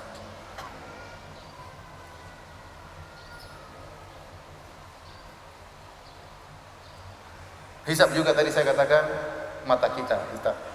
Ya ingat, mata kita ini akan kita pertanggungjawaban oleh Allah Subhanahu wa taala. Hisab juga telinga kita, hisab juga tangan kita. Intinya mulut kita. Mulut kita hisab terlalu banyak ya, ucapan yang kita ucapkan terlalu banyak, mungkin ghibah yang kita ucapkan, namimah dan macam-macam hisab. Tangan kita, jari kita nulis di media sosial, hati-hati jangan sembarang nulis. Ya, ini tercatat, semakin kita nulis tercatat. Tidak akan hilang catatan ini meskipun kita sudah hapus ya. Ya, tercatat terus di catatan amal kita dan akan kita lihat pada hari kiamat kelak. Tapi para hadirin Allah Subhanahu wa taala, Kalau seorang menghisap jiwanya, di sana ada banyak faedah disebutkan oleh Ibnu Qayyim rahimahullahu taala tentang faedah-faedah dari muhasabah. Ya, kata beliau, wali muhasabatin nafsi fawaidu jammah, bahwasanya menghisap jiwa itu banyak faedahnya. Di antaranya al-ittila'u ala uyubin nafs. Dia akan bisa tahu tentang kekurangan-kekurangan dirinya. Manusia itu sering melihat kekurangan orang lain, dia lupa dengan kekurangan apa? Dirinya. Nah, tatkala Anda muhasabah, Anda akan tersibukkan dengan kesalahan-kesalahan Anda. Nah, tatkala Anda tersibukkan dengan kesalahan Anda tidak terlalu banyak ngurus orang lain. Kenapa? Diri Anda pun sangat sulit untuk diperbaiki. Ternyata setelah kita hisap, waduh, ternyata saya ini matanya jelalatan. Ternyata Allah berfirman, ya'lamu kha'inatal a'yun. Allah mengetahui pengkhianatan diri kan mata. Ya. Saya beberapa waktu lalu ngisi pengajian seperti gini juga, bapak di depan, di belakang ibu-ibu. Saya cuma kaget aja. Terus ada hadiah. Saya bilang, hadiah bagi yang paling tua angkat tangan. Ini hadiahnya buat yang paling tua. Rupanya enggak ada yang mau angkat tangan. Ketahuan kali tua. Saya tanya yang paling tua siapa, saya kasih hadiah. Enggak ada yang angkat tangan, benar. Terus saya tanya berikutnya, yang paling muda silakan saya kasih hadiah. Maka ada seorang, ini di kantor ya, di kantor bukan di masjid, tapi di belakang, depan belakang. Kemudian mungkin ada pegawai yang muda angkat tangan. Saya paling muda. Terus yang lain bilang, oh bukan kamu, ada yang lebih muda. Akhirnya ada akhwat angkat tangan, yang paling muda. Akhirnya saya bilang, ini buku kasih ke dia, enggak usah dia kesini kan, saya antar ke dia. Tahu-tahu ada ikhwan yang nyeletuk, dia itu yang paling muda dan yang paling cantik. Ini ikhwan jenggotnya segini kan. Astagfirullah. Saya bilang astagfirullah, maksud dalam hati saya. Terus dia bilang, Ustaz ini yang paling cantik. Dia bilang, itu urusan kamu, bukan urusan saya. Cuma, kenapa dia nyeletuk seperti itu? Apa tidak malu? Ya, kalau ente metal enggak apa-apa lah. Ini ente jenggot sampai segini, kemudian bilang, mungkin sudah punya istri, terus bilang kayak gitu kan, malu lah gitu. Meskipun memang paling cantik ya, tapi tidak usah diungkapkan di hadapan umum seperti itu. Simpan aja dalam hati Anda. Jadi, terkadang kita lupa itu aib diri kita. Kita merasa kita ini orang soleh. Kita merasa kita menjaga pandangan, ternyata tidak, omong kosong, kita nggak jaga pandangan. Kalau lihat berita, lihat cewek biasa-biasa aja. Kenapa? Terbiasa. Kata orang, bisa karena apa? Terbiasa. Bisa maksiat karena terbiasa. Lihat cewek, lihat aurat, santai aja, nggak ada urusan. Kayak nggak ada terbetik hati itu dosa, enggak. Kenapa? Karena terbiasa. Kapan istighfarnya kalau sudah dianggap biasa? Kapan istighfarnya kalau dianggap biasa? Nah, kalau kita ngecek diri kita, bagaimana ibadah kita.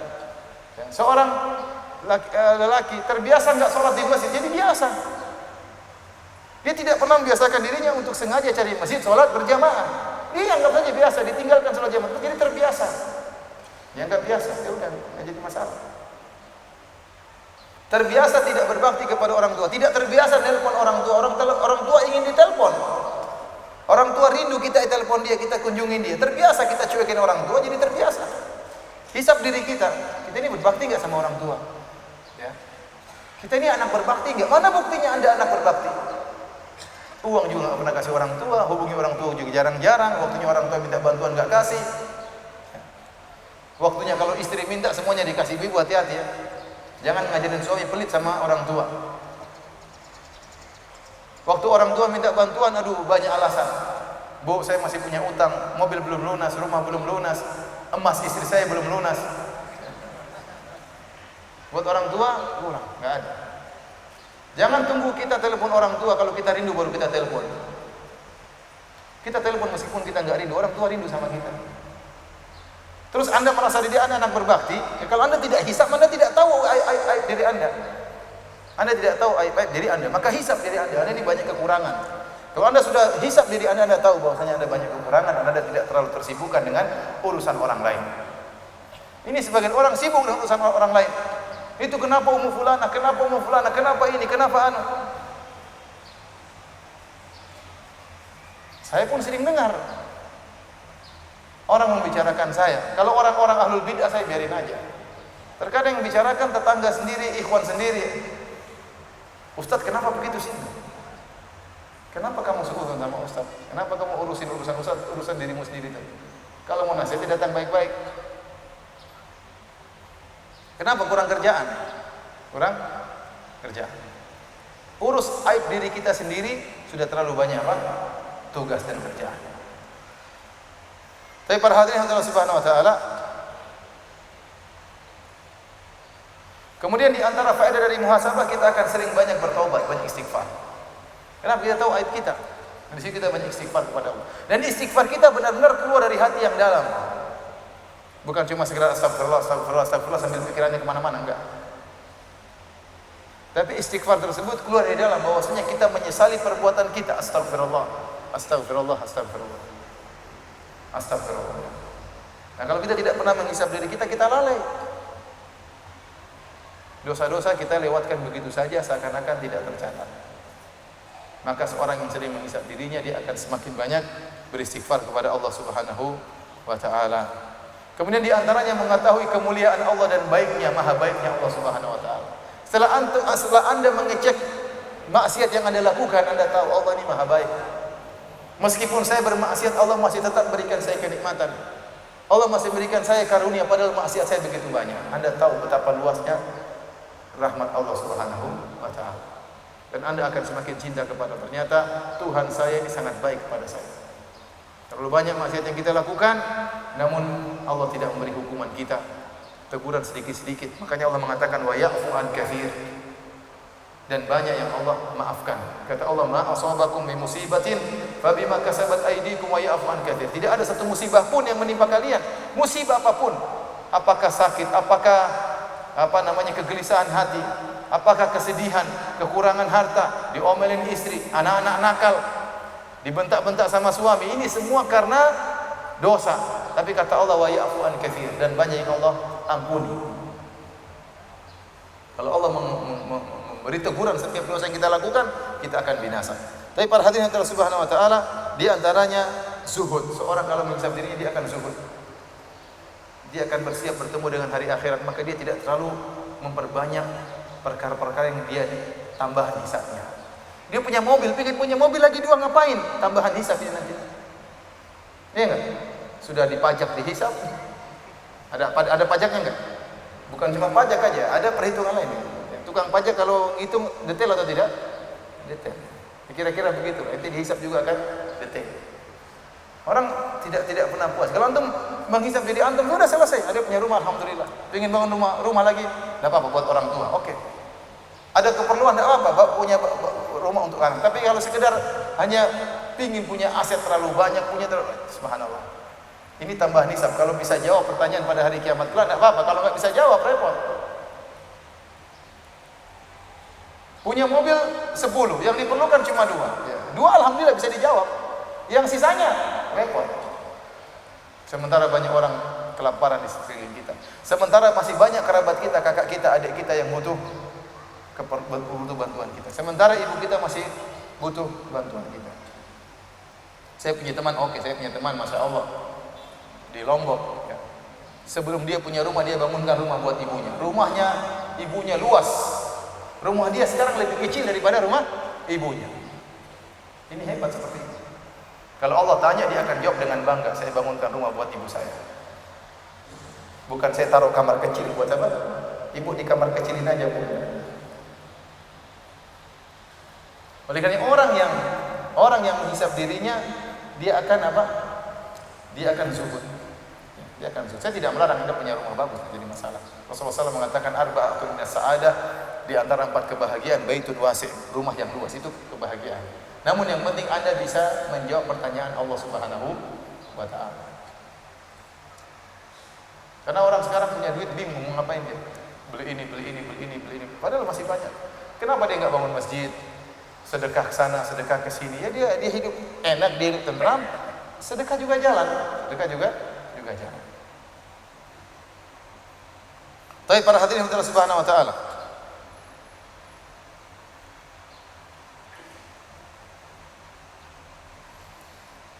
pembahasan terakhir, bagaimana agar kita semangat bermuhasabah. Bagaimana agar kita semangat untuk muhasabah. Di antaranya para hadirin dan hadirat yang dirahmati Allah Subhanahu wa taala, Pertama kita harus yakin agar kita semangat muhasabah. Semakin kita banyak muhasabah di dunia, maka hisab kita semakin ringan. Ingat apa yang dimaksud dengan yaumul hisab? Yaumul hisab itu artinya hari persidangan, perhitungan maksudnya.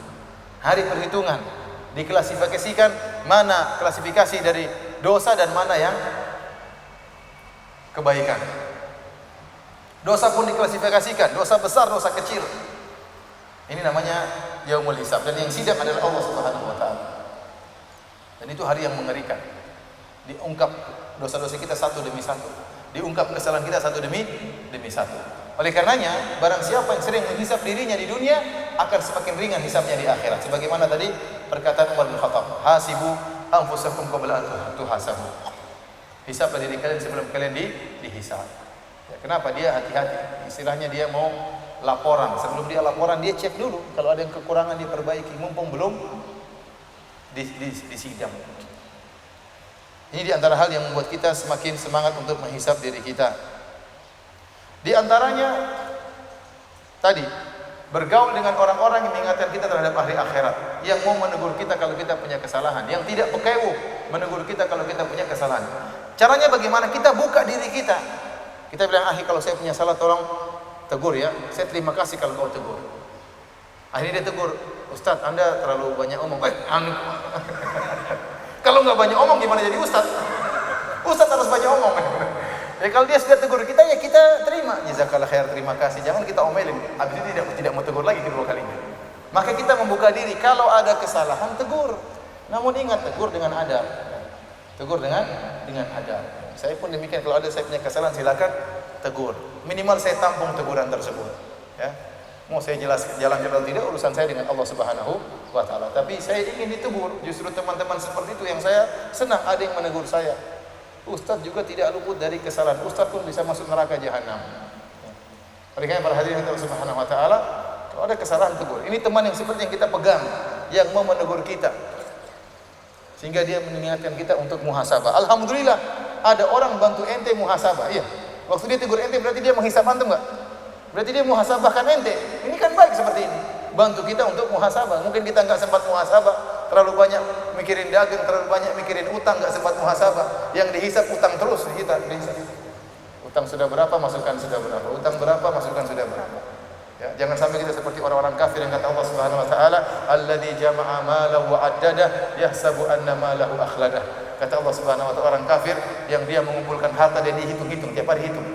Ya. Dia menyangka hartanya akan mengekalkan dia. Kalla, kata Allah sekali-sekali tidak. Harta yang Anda kumpulkan tidak akan menambah umur Anda meskipun sedetik. Anda jangan sangka punya uang banyak terus semakin tambah umur, enggak ada.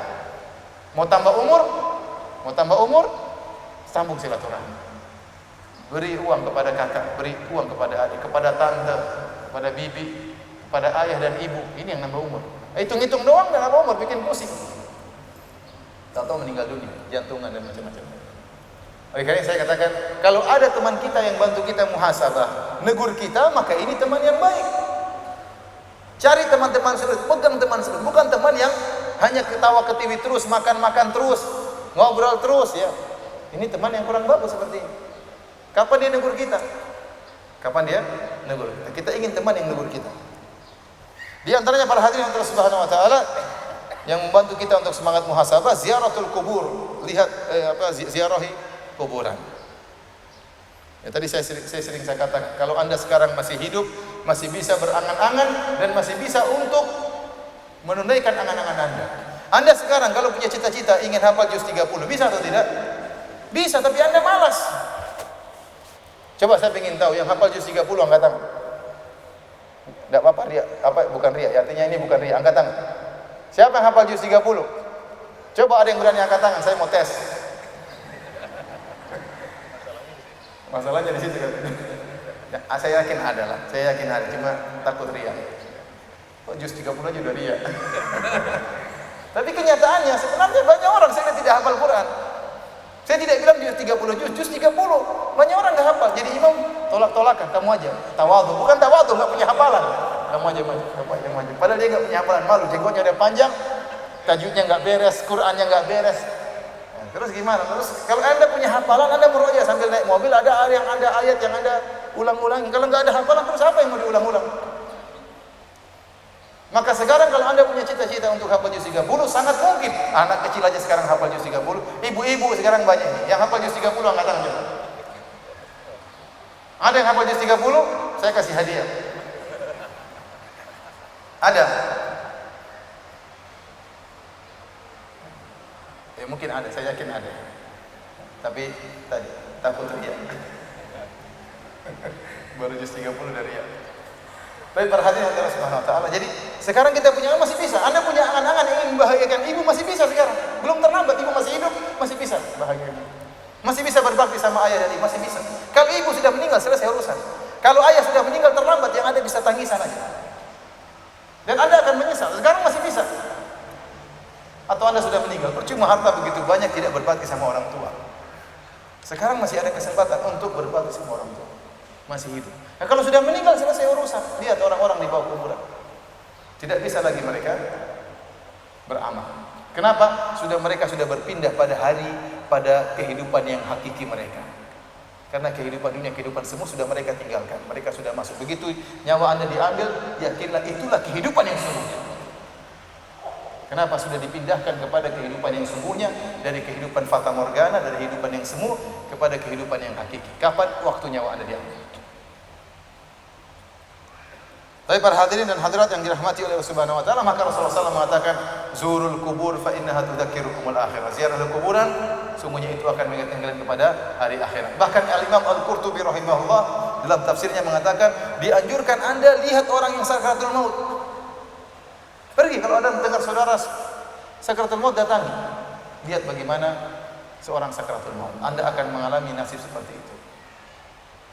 Jangan terpedaya dengan kesehatan kita. Saya katakan tadi, ya, bahwasanya kematian tidak harus sakit. Kematian tidak mesti tua.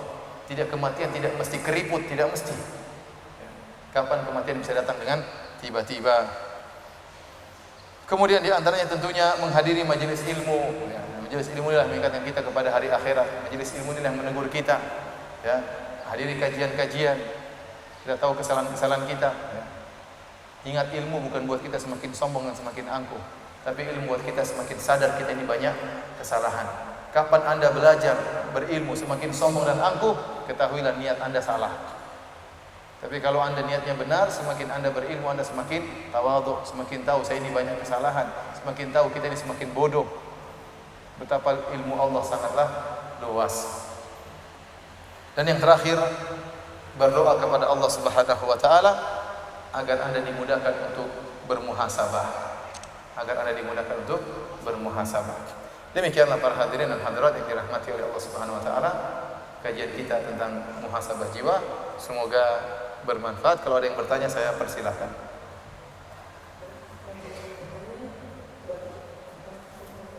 Boleh langsung, enggak jadi masalah, atau pakai tulisan juga. Kalau kita masuk dalam sesi tanya jawab,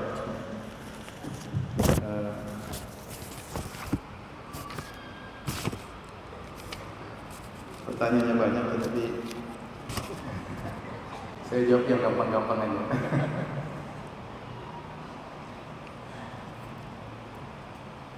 Ustaz, saya mau tanya, bagaimana caranya menguatkan hati untuk tidak silau dengan gemerlapnya dunia, mengingat begitu banyak kenikmatan yang dunia tawarkan saat ini. Ya, Allah Subhanahu wa taala tidak melarang kita untuk menikmati dunia ini. Allah berfirman, "Qul man harrama zinatallahi allati akhraja li ibadihi." Siapakah yang mengharamkan perhiasan Allah yang Allah keluarkan bagi hamba-hambanya? Tapi kita tidak boleh berlebihan. Kata orang, boleh kita bikin istana di dunia, tapi jangan lupa bikin istana di akhirat. Karena istana di akhirat lebih utama daripada istana di dunia. Jangan sampai kita sukses di dunia, tidak sukses di akhirat. Oleh karena Rasulullah SAW mengatakan, "Kun fi dunya ka'annaka gharibun aw abiru sabil." Jadilah kau di dunia seperti orang yang asing. Orang yang asing itu apa? Dia tahu dunia ini bukan tempat tinggal dia yang sesungguhnya. Dia hanya numpang sebentar dan dia akan kembali kepada kampungnya. Saya katakan, saya tinggal di Madinah sudah hampir 14 tahun atau 15 tahun. Saya tahu saya tinggal di sana tidak selamanya. Yang saya konsentrasikan bagaimana bisa punya rumah di Cilengsi. Di Madinah nggak punya rumah nggak jadi masalah. Di mobil saya di mana? Di Madinah amburadul ya. Tadinya mobil otomatis sekarang jadi mobil manual sekarang. Kenapa harus dipindahin sendiri kalau nggak mau jalan? Tapi saya nggak ngapain beli baru. Saya mau tinggalkan apa? Kota Madinah. Kenapa saya asing di kota Madinah bukan penduduk asli di sana? Itu cara berpikir kita. Nah kita di dunia ini kita nikmati nggak dilarang, tetapi ingat yang kita konsentrasikan, yang kita tabungkan adalah istana kita di akhirat. Kita berusaha melakukan yang terbaik bagi kehidupan kita di dunia ini, untuk kehidupan kita di akhirat.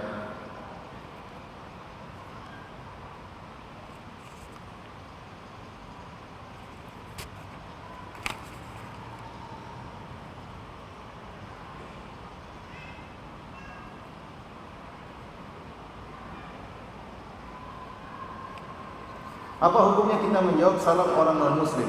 Orang muslim kalau menjawab salam, kita kalau memulai salam, kita menjawab waalaikumsalam, waalaikum. Tapi kita tidak boleh, kata Rasulullah SAW, tidak boleh la tabda'uhum bisalam. Jangan kita memulai dengan salam. Nah, kita punya jalan keluar kalau kita ketemu dengan teman-teman kita orang non-muslim, orang kafir, orang musyrik. Kita bisa mengatakan selamat pagi, selamat siang. Ini jalan keluar yang disebut oleh para ulama. Karena kita dituntut untuk tetap berakhlak mulia. Berakhlak mulia dengan orang-orang non-muslim. Kita bisa mengatakan selamat pagi, selamat sore, selamat malam, ya. Gimana kabarnya, dan dengan cara yang adapun assalamualaikum ini khusus ya, doa keselamatan milik orang-orang Islam. Selain orang Islam enggak ada yang selamat. Selain orang Islam tepatnya di neraka jahanam. Tapi kalau mereka mulai dengan salam mengucapkan assalamualaikum, salam kita jawab salam juga bagi engkau, tidak jadi masalah ya.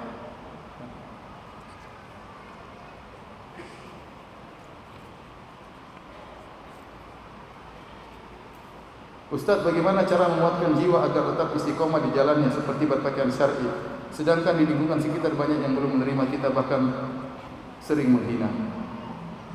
Umur saya 19 tahun, sedang iman sering naik turun. Saya takut hanya karena hinaan saya mundur dan lemah. Ya.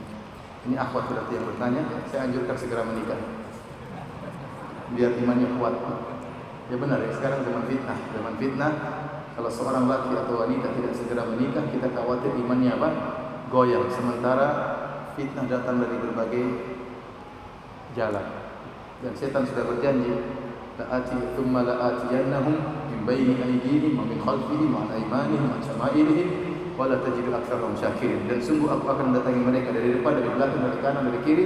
Dari semua arah setan berusaha menggoda. Dan ingat, iblis musuh kita itu, musuh nenek moyang kita Nabi Adam alaihissalam, sampai sekarang masih hidup, dan dia sudah punya pengalaman yang berjuta-juta pengalaman untuk menggoda manusia. Dia tahu kalau fulan ini godanya dengan ini, fulan ini dengan cewek sudah KO, fulan ini dengan duit sedikit gak usah banyak-banyak dia sudah KO, fulan ini dengan jabatan sudah KO. Iblis sudah tahu wanita ini dengan ini bisa KO. Oleh karenanya seorang yang berusaha membentengi diri. Jadi antaranya saya katakan segera menikah.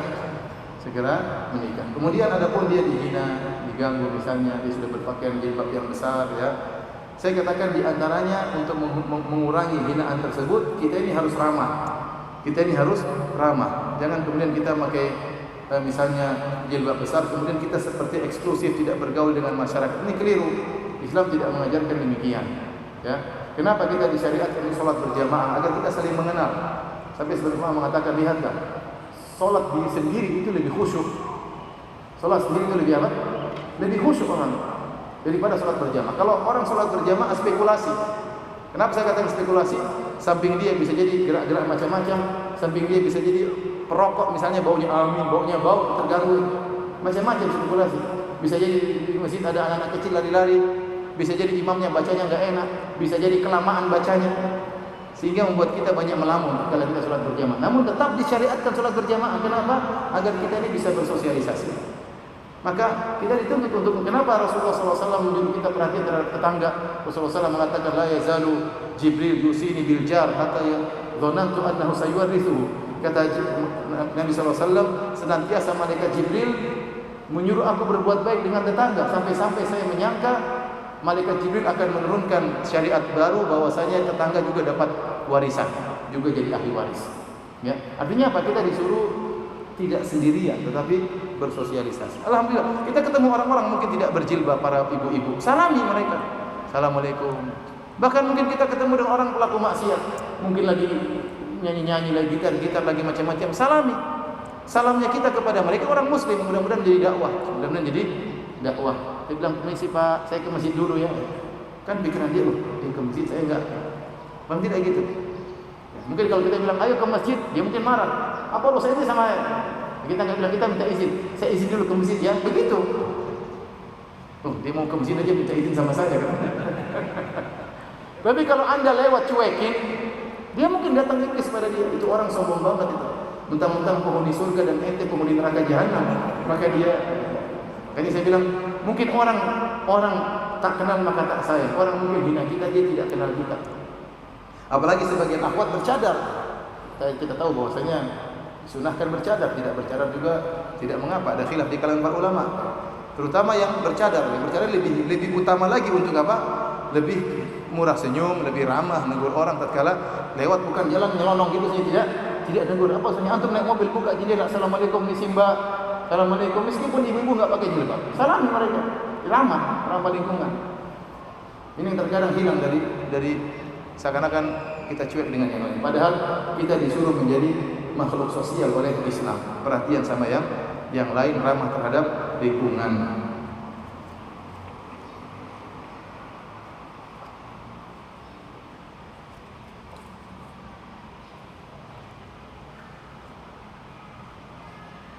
Saya mau bertanya, bagaimana sikap ustaz-ustaz menghadapi hujatan-hujatan dari orang di luar sana yang mengatakan kalau ustaz ulama yang sesat. Ya biarin aja, orang tidak tahu mau diapain. Saya kemarin dituduh mengatakan misalnya Ustaz Firanda mengkafirkan Abdul Qadir Jailani rahimahullah. Ini dusta ya, saya tidak perlu bantah, ya sudah biarlah. Padahal sebaliknya saya mengatakan Abdul Qadir Jailani rahimahullah ada ulama besar dari mazhab Hambali, ulama Ahlus Sunnah. Hanya saja ada orang-orang yang berlebihan memutuskan kepada beliau sehingga terjerumus dalam kesyirikan. Bukan Abdul Qadir Jailani yang syirik. Kenapa dalam buku Jawahirul Ma'ani dikatakan Abdul Qadir Jailani telah diberikan kalimat kun oleh Allah? Ini bahaya. Yang punya kun fayakun cuma siapa? Allah. Apa kun fayakun? Jadi maka jadilah. Bagaimana kemudian Abdul Qadir Jailani diberikan kun oleh Allah sementara Nabi Muhammad tidak? Nabi Muhammad SAW tidak punya kun fayakun. Oleh karenanya beliau celaka dalam perang Uhud, terluka. Kalau dia punya kun fayakun, dia bilang mampus, maka mampuslah Abu Jahal, langsung mampus. Beliau terluka, darah mengalir di tubuhnya, dilempar oleh orang-orang. Kalau dia bilang punya kun fayakun, maka dia bilang beriman, maka berimanlah, maka pamannya Abu Thalib akan beriman. Tapi tidak punya kun fayakun. Maka kita jangan angkat derajat Nabi Muhammad sampai derajat Tuhan, apalagi Abdul Qadir Jailani rahimahullah taala. Fitnah. Saya dituduh mengatakan Abdul Qadir Jailani kafir. Dari mana saya mengatakan demikian? Saya mengatakan ada orang-orang yang memutuskannya berbeda. Namun saya tidak mesti saya harus jelaskan. Banyak tuduhan tidak mesti kita jelaskan. Waktu kita melihat salat dan menimbang, caranya ya sudah kita maafkan. Kita bilang ya sudah, mereka tidak ngerti, semua diapain lagi. Saudara-saudara kita tidak ngerti. Kalau ada kesempatan saya jelaskan, kalau nggak ada kesempatan ya saya jalan terus.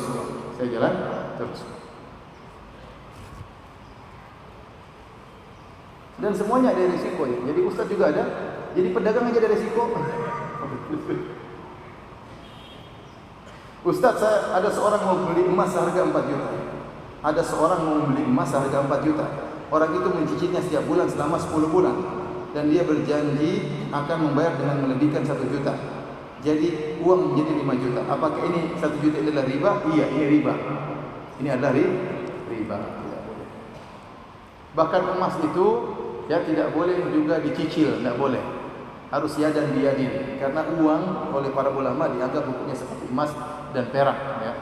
Dan Rasulullah SAW mengatakan bahwasanya kalau satu jenis maka yadan biyadin. Wa idza ikhtalafatil ajnas fabi'u kaifa syi'tum ya.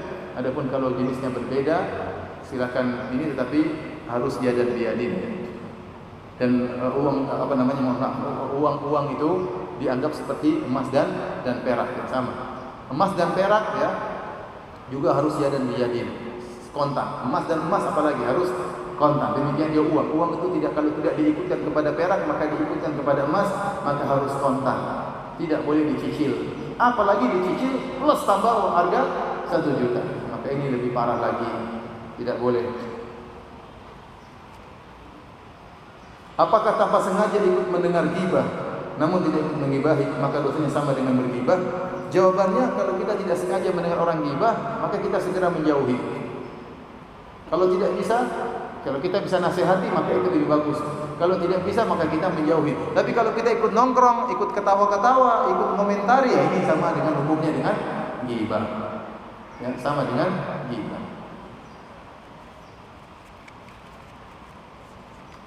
Ustaz, bagaimana kita bisa mengetahui bahwa dosa-dosa kita sudah diampuni oleh Allah? Yang mana diri ini merasa terlalu banyak kufur kepada suami, suka prasangka buruk padanya, kesal, marah. Wah, ini bagus nih. Ini bisa dimasukkan di status Facebook. Seorang istri yang menyesal, suka prasangka buruk padanya, kesal, marah, juga terkadang pernah terlintas di pikiran umpatan-umpatan pada suami. Walaupun diri ini juga merasa kesal kenapa pikiran-pikiran jelek ini datang tanpa kita minta dan sulit dicegah. Tapi anak tidak putus-putusnya untuk beristighfar dan mohon ampun kepada Allah juga. Juga tak lupa dalam sujud anak selalu doakan kebaikan-kebaikan buat suami. Insya Allah kalau kita bertaubat, ya, yakinlah Allah Maha penerima taubat. Allah sudah janji, Allah Maha penerima taubat. Allah datang dengan Ghafur, Ghaffar, Ghafir, Ghafirid dzambi wa qabilit taubi, syadidil iqab. Kata Allah Subhanahu wa taala, innahu kana ghaffara wa huwal ghafurur rahim. Sampai Allah datangkan dengan 3 sighah. Ghaffar, Ghafir, Ghafur, ini menunjukkan Allah Maha Pengampun.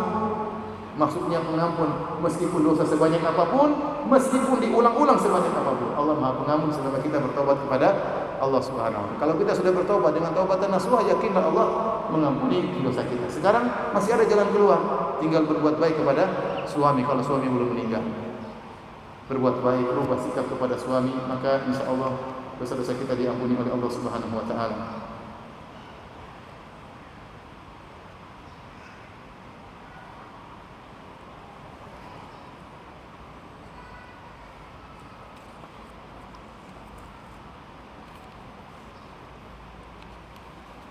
Ustaz, bagaimana jika kita sudah menghisap diri kita tapi masih suka bermaksiat? Tidak apa-apa, kita hisap diri kita. Yakin pasti ada pengaruhnya.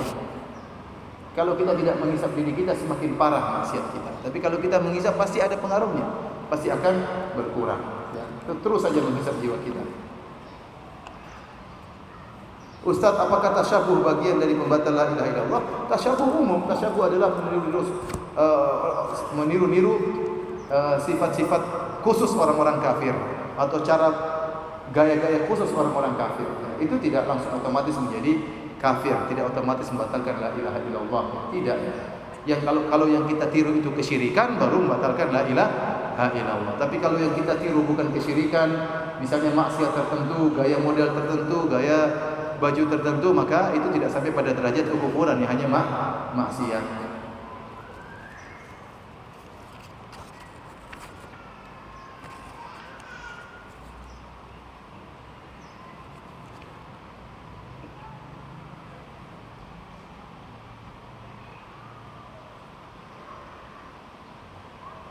Apakah bila kita sudah berusaha bertobat tapi berbuat lagi kesalahan, Allah masih menerima tobat kita?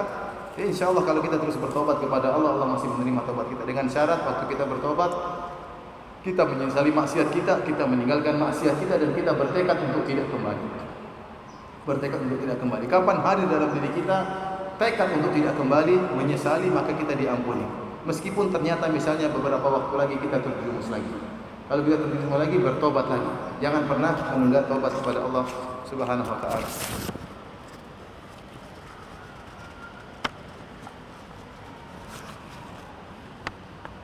Tadi dikatakan bahwa kalau kita muhasabah diri di dunia bisa meringankan hisab kita di akhirat. Lalu apakah ini berarti apabila kita Allah telah mengampuni dosa-dosa kita di dunia, maka dosa tersebut tidak akan masuk dalam buku hisab akhirat? Wallahu alam bisawab. Ini ada khilaf di kalangan para ulama. Apakah maksiat yang pernah kita lakukan akan hilang ataukah diingatkan kembali oleh Allah meskipun Allah telah ampuni? Saya tidak tahu. Saya tidak tahu. Yang jelas Nabi SAW bersabda, "At-taibu minadz dzam kaman la dzamba lahu." Seorang yang bertobat dari dosa seperti tidak pernah berbuat apa? Dosa. Tapi ada hadis-hadis yang lain menunjukkan Allah ingatkan, kau pernah melakukan demikian, kau pernah melakukan demikian, saya ampuni engkau. Jadi Allah alam bisawab, saya tidak tahu. Sebagian ulama mengatakan cukuplah seorang meninggalkan maksiat meskipun dia sudah bertobat, catatan amalnya akan terbuka dan dia akan melihat dia pernah bermaksiat. Itu sudah perkara yang memalukan dia di hadapan Allah Subhanahu wa taala. Apakah terhapuskan secara total? Saya tidak tahu, wallahu a'lam bishawab.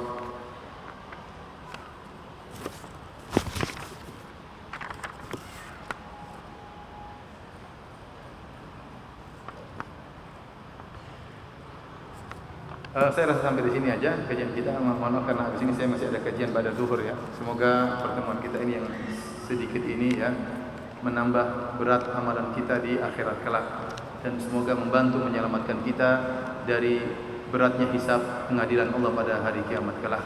Dan saya ucapkan terima kasih kepada seluruh pihak yang memudahkan ya berjalannya kajian kita di masjid yang mulia ini, Masjid Al-Azhar, dan semoga Allah semakin menambah kemakmuran dari masjid ini dan menambah pahala bagi para pengurus-pengurusnya. Wabillahi taufiq wal hidayah. Assalamualaikum warahmatullahi wabarakatuh. Subhanakallahumma wa bihamdika.